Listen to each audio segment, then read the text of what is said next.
podcast is part of the Sports Social Podcast Network. Hello and welcome to the Paddock and the Pavilion with Stephen Wallace. In each show, Stephen will interview someone connected to the world of horse racing or cricket. Welcome to part 2 of the Paddock and the Pavilion's look back at the 2023 FairBreak Invitational event in Hong Kong with my co-host, German international Tina Gough.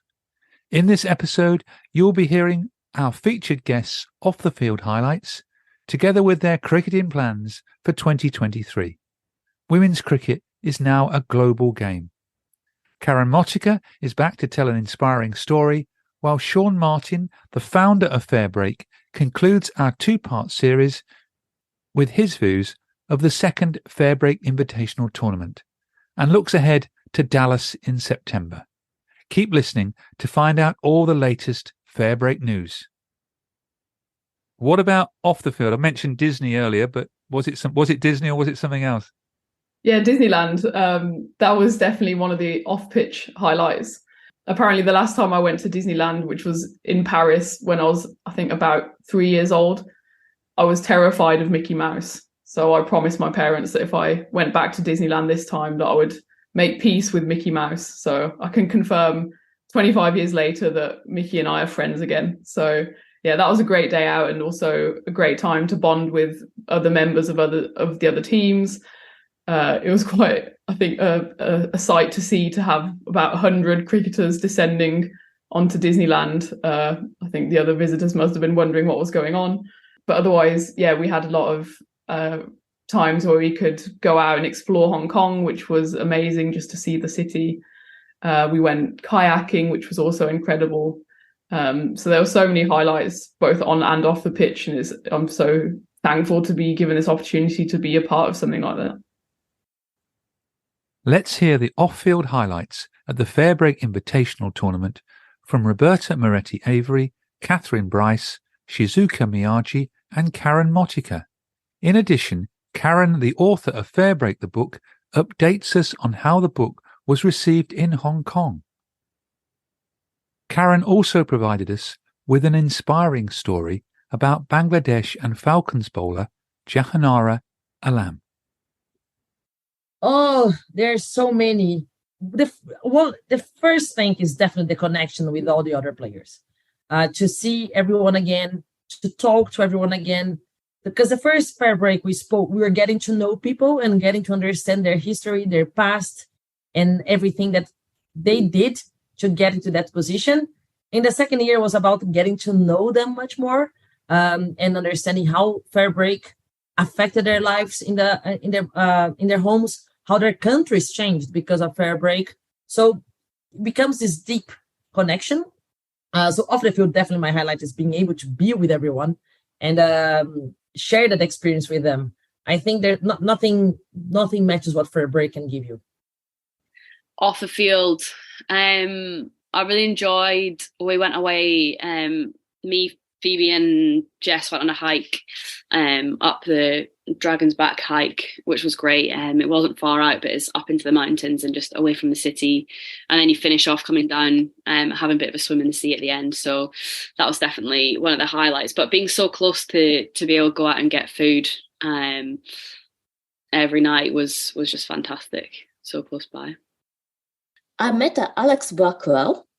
She is my legend. She came to Japan to coach us 2013, I think. And I played with her in Sydney for one season. And I spent time with her maybe 3 months. I lived with her 3 months in her house and in Sydney. So I learned a lot from her and I wanted to be like her. So I really excited to meet her in Hong Kong again. My highlight off the field was the cocktail event at Ozone, which is the highest bar in the world, 425 meters above sea level, 118 floors up. So your ears pop in the lift. And Rodney Miles, who's the former chair of Cricket Hong Kong, hosted the event in memory of his late wife, Anita Miles, who was a bit of a mother figure for everybody in Cricket Hong Kong. And it was a beautiful evening. Everyone was dressed up. The bar is very glitzy. It's part of the Ritz-Carlton Hotel. There's lots of international banks have their Hong Kong offices in the building, and the views are insane. The food was Asian tapas. I spent a lot of time out on the balcony, which is open to the sky above. And that far up, you really get to see the weather change around the building. And suddenly the views will disappear as the building gets enveloped in cloud. And so, 1 minute the view is there and the next minute it's gone, like somebody just turned the lights off down below. And every night at 8:00 on the Hong Kong waterfront, there's a light show, and lots of the skyscrapers put on what I call their disco lights. So you can see all of this from 425 meters above. So yeah, it was great. And I got to spend lots of time with everybody in this bar, and it's just lovely. How was FairBreak the book received in Hong Kong? Very well. So everywhere I went for the 6 days I was there, Shaun introduced me to everybody as the writer of the FairBreak book. So that was a bit surreal. I got a lot of hugs and thank yous from everyone who was interviewed in the book, and lots of players and coaches who had been mentioned. I'd arranged for 200 copies to be printed for sale in the merchandise tent during the tournament. And most of them sold to spectators, family and friends of players, and quite a few FairBreakers who feature in the book but who hadn't been able to get hold of a copy. So I signed quite a few for various FairBreakers during the week, and spectators would come down at in between games during the day, and I'd go over to the merchandise tent and sort of sign them if people wanted.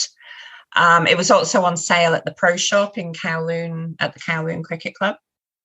I'm actually collecting signatures of all the FairBreakers who are mentioned in the book.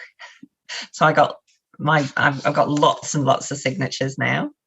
So, and then I've just arranged for more books to be sent to the USA, ready for the next tournament and for an event in London that Shaun's going to next month. So yeah, it's getting out there slowly, slowly and surely. The word is spreading. Is he still going to twist your arm to do book 2? Yes. Well, he wants a book written about the USA. So, and the lead up to the USA and what will happen in the USA, which, where that's, waiting for that to unfold.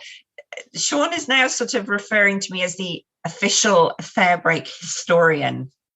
So he's very, very keen to have, what happens to FairBreak written down, and documented. So that's what I'm doing. But talking of backstories, just to sort of throw in a little piece here, it was lovely to meet Jahanara Alam, who's the player from Bangladesh who wears the face paint and has the beautiful eye makeup. Can't miss her on the field. She's fantastic. Yeah, she's fabulous. Plays for the Falcons. And so what I was amazed to find out when I was talking to her is that throughout the FairBreak Invitational in Hong Kong, she was fasting for Ramadan. So from sunrise to sunset, she was not eating or even sipping water. And she could have been, she was out on the field. If she was playing, she'd be out on the field for 4 hours. And it was hot in Hong Kong.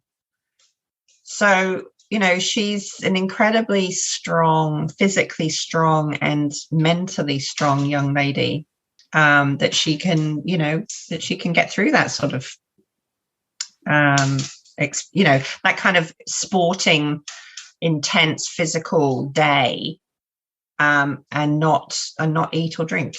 So I was sort of just quite inspired by her.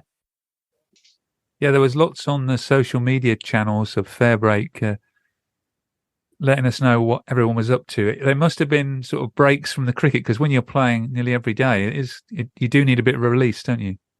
Yeah, exactly. And also being in a hotel environment, you need to make sure you have time for yourself as well, because it is quite an intense environment with a lot of different people and socializing and playing and training.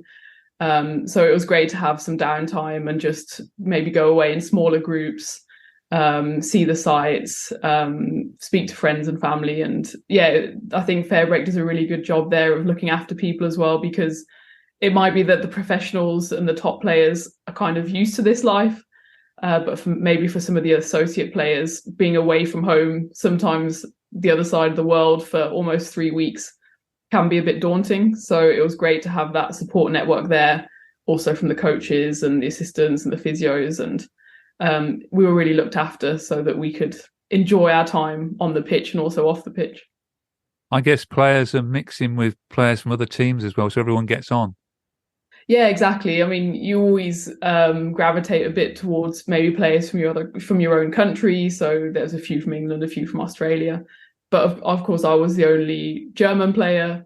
So you do kind of mix with other people. And that's the beauty of it as well. One day you could be having dinner with players from countries in Asia. The next you have dinner with players from South America, and just bonding with these people and everyone just having this shared love of cricket is a really special experience. That leads on to my next question, really. Learning, what do you learn at FairBreak? I mean, it's so many different things, not just cricket, I guess.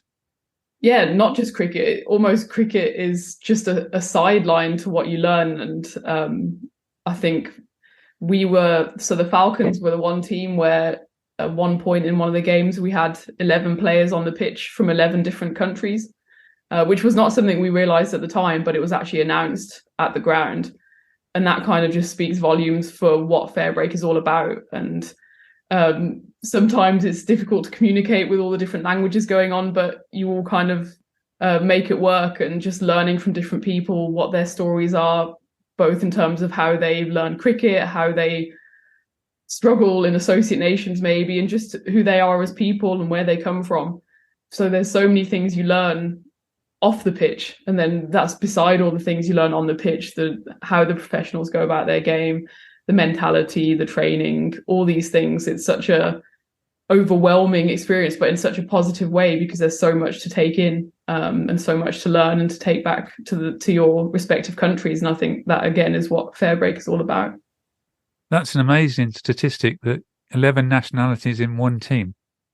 Yeah, I mean, you could literally not get more nationalities in one team. And I think it shows how good or how bonded we are as the Cayman Falcons as well, that we kind of just see ourselves as the Falcons. We're not 11 players or 14 players from 11 different countries. We're just a bunch of cricketers, a bunch of friends playing cricket together. And the fact that we have these different cultures, these different languages, is just an absolute added bonus.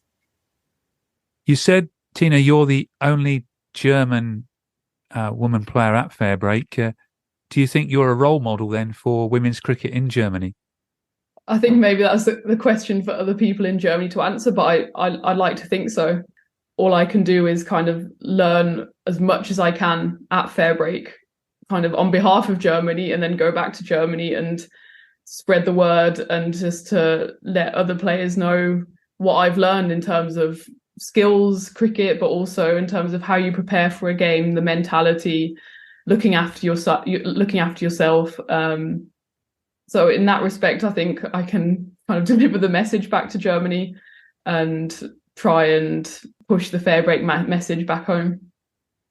So what's on the agenda now for you and women's cricket in Germany in 2023?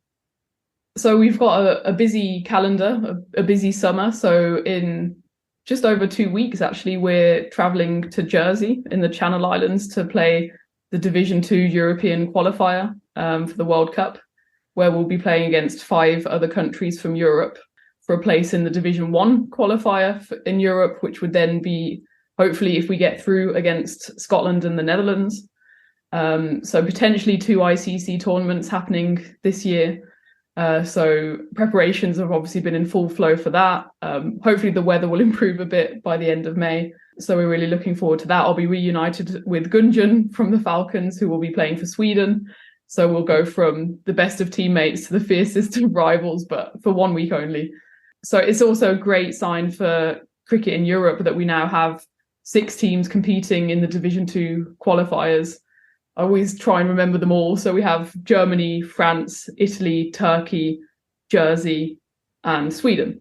So 6 teams that just shows the growth of cricket in Europe, because a few years ago, the last time we were in the qualifiers, it was just us, Scotland, and the Netherlands. So to have more teams coming through is a really, really positive sign. And fingers crossed, from a German perspective, we can get through those Division 2 qualifiers. It's the top 2 out of the 6 that go through.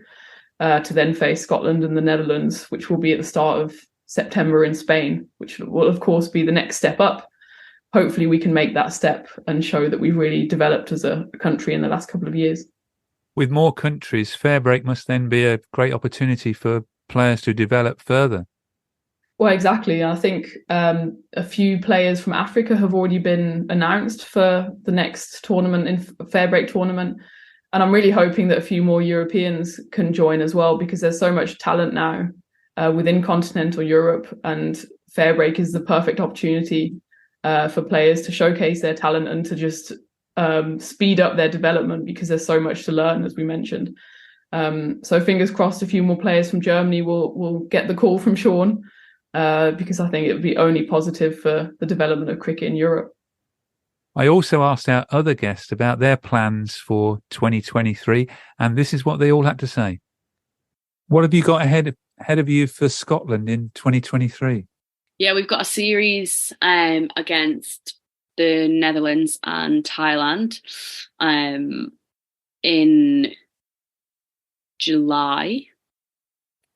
Pretty sure it's July. Who knows? Just take it week by week, really.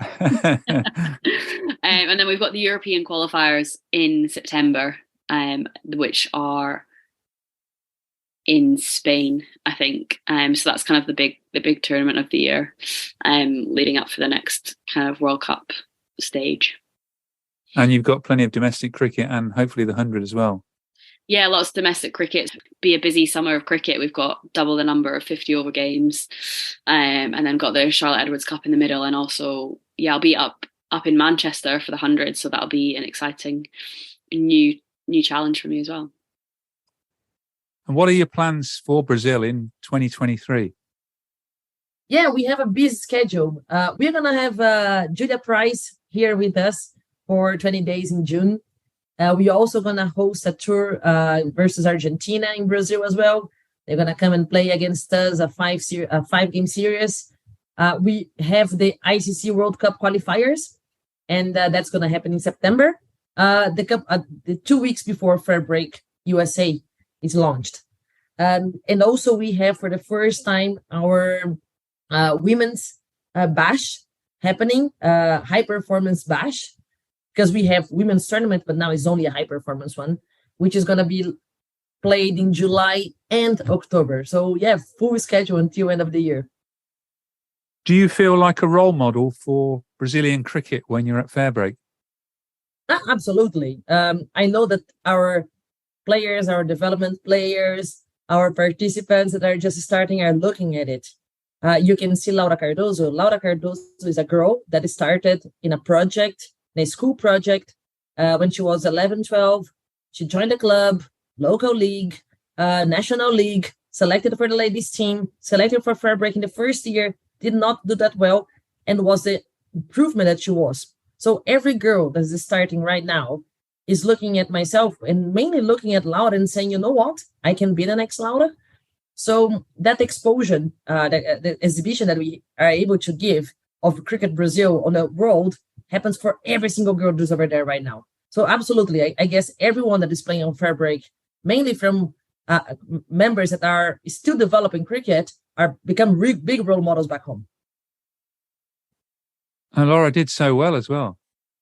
She did. I believe she's one of the most improved players from FairBreak 1 to the second one. She didn't bowl last year much. She just bowled one over. Now she came and she was extremely economical. She was so good with the ball. She showed what she's able to do in the field. I think she has a lot of potential, and I can't wait to see her playing for Brazil in the same way that she played for Miyaji. I think it's going to be very exciting. And are you hoping to go to FairBreak in the United States? Yeah, we hope to. We hope to have more representatives of Brazil and Americas. I think it's going to be a very good opportunity for all of us. What cricket have you got planned for 2023? I know you've retired from international cricket. Yeah, so I will not play for Japan anymore because Japan teams have a really limited opportunity to play international cricket. So I want to give a chance to younger players to play international cricket. So I decided to retire from international one. But I'm thinking about I still keep playing to inspire the younger girls in Japan. So it will be great if I can have a chance to play with other young Japanese players in FairBreak next September in USA. That will be great for me. So you're hoping to go to FairBreak in the United States? Yes, I hope so. Yeah. Oh well, that'll be fantastic, won't it? Yeah, always very fantastic, and I experienced a really good time in Hong Kong and in Dubai. So last two tournaments. So will be great. We'll play with Japanese girls because someone can speak English, the others not. So we need my help to translate. So we'll be great to play with young girls in Japan in FairBreak tournament. But will you be still be playing club cricket in Japan? Yes, I'm thinking about it. So just started cricket season in Japan, so I can play a club cricket and always play with men's. So keep my skills, keep myself fit and test my skills to men's. So keep playing. Will be great to be back to FairBreak in USA. And do you think you're a role model for Japanese women cricket? Is that how you see yourself now as well? Yeah, I hope so. A lot of young girls are coming through to the national team side. I think our youngest player is now 12 years old, and half of them are under 18 or under 16. So if I can play with them, really great. So I also think about to be a coach for the girls. So I want to start to study coaching as well. Our final guest is the founder of FairBreak, Shaun Martyn. Did you get to speak to him when you were at FairBreak? Yeah, I had a brief chat with him. He's always there watching every single ball of every single game. And yeah, we have so much, all of us as players have so much to be grateful for. The work he has put in has been astounding. So I think he's probably just relieved once the games get going that every bit of hard work that he's put in up until that moment has paid off. I hope, despite all the organisational stresses, that he was able to enjoy the games. And he's an inspiration in terms of women's cricket and what he's done for the development of the game. In this clip, he talks about the success of FairBreak 2023, and he looks ahead to FairBreak in the United States in September. What are your thoughts, Shaun, on FairBreak Invitational 23? Well, I thought the Hong Kong event, from a playing perspective and from a broadcasting perspective, was a step up from Dubai. It had its own challenges with Hong Kong and adjusting to that particular city. But the quality of the cricket, I think, was step up from what we saw in Dubai. And there's a couple of reasons for that. Mainly that we kept a lot of the teams together. We didn't change too many players out because we wanted to give each of the entities, each team entity, a bit of a chance to develop their own individual style or culture, for want of a better word. So the players that were coming back, no matter where they came back sort of fitter, more skilled, and really knowing what to expect. Where in Dubai, there may have been a little bit of intimidation in terms of, where certain players were from. Well, they came back to this tournament, in the knowledge that they could compete at that level, and I think that was reflected in particularly the bowling of the players from, not the test playing nations. It must make the associate players far more relaxed coming back second year playing with these world stars. Yeah, it certainly does, and many of them now, recognise the fact that they are as good, in some cases, if not better. I'm actually trying to stop using the word associate, Stephen, because I think it's even the media. I know it's the way that countries are designated. I understand that, but it almost sets up a bit of a mindset in everyone that there's a perception that the player is less skillful or less able, perhaps. And I'm trying to get away from that as much as possible because we're not finding that that's the case. No, it's a good point, and they're international cricketers. Yes, so when I'm asked the question now, I just say we've got players from 37 countries, and I think that's the way we sort of like to look at it. Moving on, what about the plans for the American tournament later in the year? Yep, well, as plans are well underway, we'll be playing in Dallas in Texas from the 15th of September to the 30th of September. So we've just reached agreement with the stadium there, and I'll be heading to Dallas from London on the 27th of May with some of our team to do the full recce on that whole new stadium and start putting all our plans in place. We've had fantastic conversations and support from the Dallas Sports Commission. We're very much on track for that event. Will it be the same 6 teams again? It'll be the same 6 teams. It'll be the same 6 entities. There'll probably be 30 plus new players that come in across those 6 entities. Some players are unavailable because of international commitment, but it's also always our intention to maintain some players within each entity and then bring new players in. So we're spreading that opportunity. The other thing that we're doing there, Stephen, too, is that unlike other models, we're not changing players from team to team. So if you've played for the Falcons, for example, well, then you're always a Falcon. And in talking to the players, they love that notion. So with 2 tournaments a year, there will be some players, for example, that are unavailable because of their international commitments. So they might miss an opportunity. But then when they come back and they're available again and we've got space for them, they'll come back into that team that they originally played for. Well, I personally like that idea. I find with some of the men's events that you get lost. All these players are playing for so many different franchises.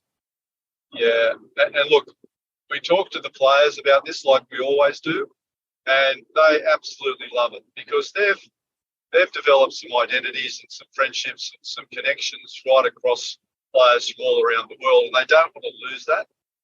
And they understand that with 2 tournaments a year, yes, they may not always be available because obviously playing for their country is the number one priority for them. But we feel that we I suppose there's a level of respect, I suppose, both ways, from the players to us and from us to the players. And, and in years to come, you might have a spirit reunion.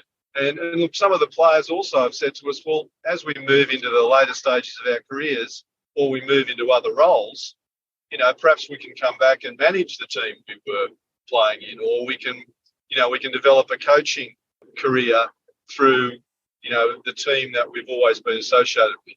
And we all like that idea.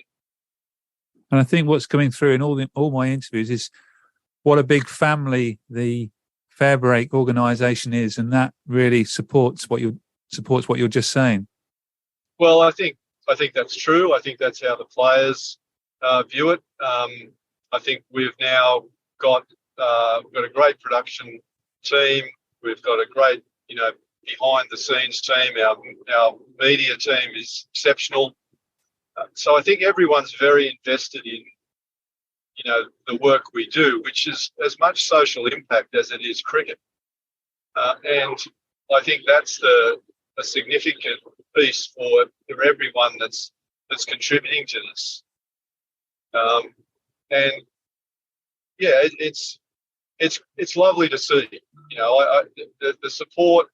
You've seen, Stephen, the cricket's very high quality. They're not taking any prisoners out there, but there's a notion of respect, I think, around the players and what they're doing for the game of cricket globally.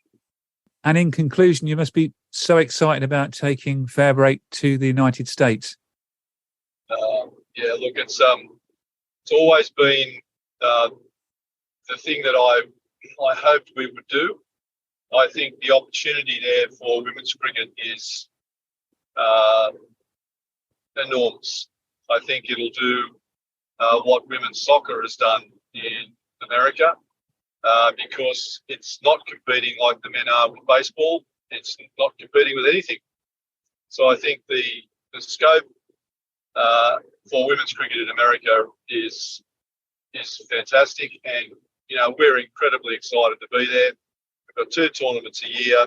I talk about it now as the FairBreak World Series of women's cricket, and I think that's how we're going to continue to build upon what we've been doing. One thing, picking up on what Shaun's just said, he was saying that the players in the various teams will stay within their teams as well. Yeah, and I think that's a really exciting move. So having had 2 editions of the tournament now, we've developed these teams, these franchises, and this sense of identity. I know the Falcons in particular, because we have Cayman as our sponsors, and they've Kumar and Hassan have been unbelievably generous in their support for us. And I know that they're keen as well to keep the Falcons as a team. And we were lucky that we had that similar team from last year to this year. And I think it made a massive difference. So I think it's a very good idea across the board to have a larger pool of players who represent one team. And then you kind of build up that brand identity. So I think it's a fantastic move. And I'm really excited to see how these teams develop over the next few editions of the tournament. And you're hoping to be in the States during September? Fingers crossed. I think there's still a lot of planning to go on for that. I know players are being invited who maybe weren't available or didn't get the opportunity in Hong Kong. But I'm a Falcon now till I die, so I'm hoping to get the call. And it'll be very exciting to see FairBreak go across to the States. Obviously, it's being touted as one of the next big frontiers for cricket as a whole, not just women's cricket. So it'll be a very exciting opportunity, and I'm sure it will only bring FairBreak to the next level. So you'll get a chance to do the Falcon flutter again? Fingers crossed. A Falcon flutter, I think, in my sleep nowadays. But yeah, I think we need to trademark that very quickly before it gets stolen. This podcast is about FairBreak Invitational 2023. What are your final thoughts on the tournament? I think after the success of FairBreak 2022, where there was a bit of uncertainty about what this tournament is, where it will go, I think FairBreak 2023 simply confirmed that this is a very exciting movement in women's cricket and one of the best things for the development of associate cricket. So I'm very proud and honoured to be a part of it. I think it was an unbelievable tournament in terms of the quality, but also the learnings for the players off the pitch. And I'm just excited to see where FairBreak goes in the future. Well, thank you for that. And thank you again for joining me on the Paddock and the Pavilion. And hopefully we will be able to chat again when we can review the Women's Ashes, probably in August. Thank you very much. I will look forward to it. Thank you for listening to the Paddock and the Pavilion. Follow us on Twitter, Facebook and Instagram at the Pad and Pav. Don't forget, if you like the show, please do leave us a rating and review.